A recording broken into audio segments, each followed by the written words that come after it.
Hello, it's me, Lucid Dreamer, once again. Today, I'm going to talk about 7 ghost towns in North Carolina. Please follow, like, and share. It will help me out a lot. So, let's get this party started. Number 1, Buffalo City. Once a thriving logging town turned moonshine capital of the United States, Buffalo City has now completely disappeared beneath the swampy, dense brush of Dare County that was once inhabited by several residents. Founded after the Civil War, both logging and moonshine provided the income for this city. After successful attempts at dodging federal agents and the raids, it proven to be success, and the whole income of this moonshine capital was shut down overnight. This was not the end of moonshine, though, in North Carolina. However, in the Appalachian Mountains, I can promise you it is still a very thriving business. Now on to number 2, Brunswick Town. It was also a thriving port city and the seat of political rulings for southeastern North Carolina. It's hard to believe that this colonial ghost town was once inhabited by the first royal governor, George Barrington. The British invasion caused most residents to flee, and the thriving town eventually became called Brunswick, and it ended up being nothing more than a ghost town, as you can see. Today, you can see the ruins of both residential and commercial buildings. The town has even been used on the show Sleepy Hollow. Fun little fact. Number 3, Chattahoochee. While Chattahoochee is now home to recreational activities and beautiful scenery, its original residents are nowhere to be found. Behind the Smoky Mountain beauty is a deep history. Chattahoochee was once a thriving Cherokee hunting ground turned pilgrim settlement. Over the years, the settlers found much prosperity due to the fertile grounds and growing crops and an abundance of wild game hunting. During the Civil War, most able-bodied men in the town left to fight. Well, Union raids left the town and its residents disheveled. Even after barely surviving the Civil War, the residents returned and tried to establish some prosperity. Chattahoochee was also a very successful logging town, and by the early 20th century, 90% of the household's income came from moonshine. And fun fact, even into the early 90s, the few residents who still remained were forced to move or sell their land due to a strict enforcement of logging rules that turned this area into a national park. Also claimed to be one of the most dangerous parks in the country. Today you can enjoy the natural beauty while catching sight of an abandoned schoolhouse, farm buildings, and much more. Number 4, Diamond City. What was once the most populated Outer Banks town is now completely desolate due to a hurricane.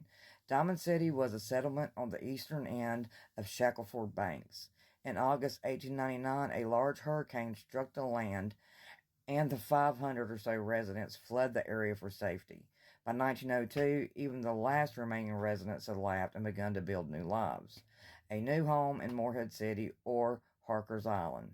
Today, there are no remnants of this once thriving town, and it's only accessible by boat. The Judson River. This one's kind of short, but actually, there's a lot of these around the world now that I think about it. But the Judson River, you can only see the remaining bits of the Judson when the Lake Fontana is extremely low. This small town was actually submerged underwater when the Fontana Dam was built. Now, like I said, there are many, many lakes that actually have complete towns underneath. So if you're a scuba diver, this would definitely be for you. Number 6, the Lost Cove. It is located on the North Carolina-Tennessee border in Yancey County. As it is the case with much of western North Carolina, moonshining dominated the income of this small mountain town due to a boundary dispute and the isolation of Lost Cove. Many residents chose to leave and move on to bigger and more accessible cities and towns. But Lost Cove was inhabited by the last remaining residents until 1958. Today, many cabins, buildings, and even a car sit forgotten along the quiet mountainside.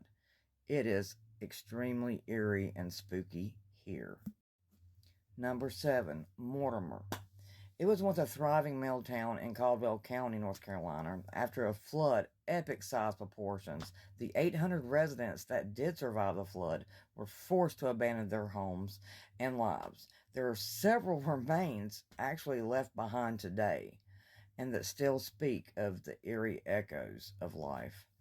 You can see the former machinery from the mills, and the foundation of the buildings, both residential, commercial, and for the mill, still speak like walking into the past. So, this would also be a great place to go if you like the spooky. And lastly, number 8, Portsmouth. It is located on the Outer Banks. It was once a very thriving fishing and shipping town. At one point, it was the most important port of the entire Atlantic coast. Due to severe hurricanes, the water around the harbor began to shoal up, lessening the desire of Portsmouth as a point of entry. Then the Civil War brought so much bloodshed to the town, causing residents to just take off. They couldn't handle it. Who could? Making it a completely abandoned town in North Carolina by only 1971. It is now part of the Cape Lookout National Seashore. Seashore. Anyway, this is also a great place to go visit if you travel to the Outer Banks, which a lot of us do, even from across the country. So there you have it. I put in 8 instead of 7. I didn't know how much time I could, work this. Only got 10 minutes. But if you would like for me to make a video on your state or any, ghost stories, really anything you would like to, see me make a video on, just please comment below and I will do my best. I also have a couple of part 2s coming, but I really hate doing part 2s because it always irritates me when I see them. So anyway, until next time, see you on the flip side.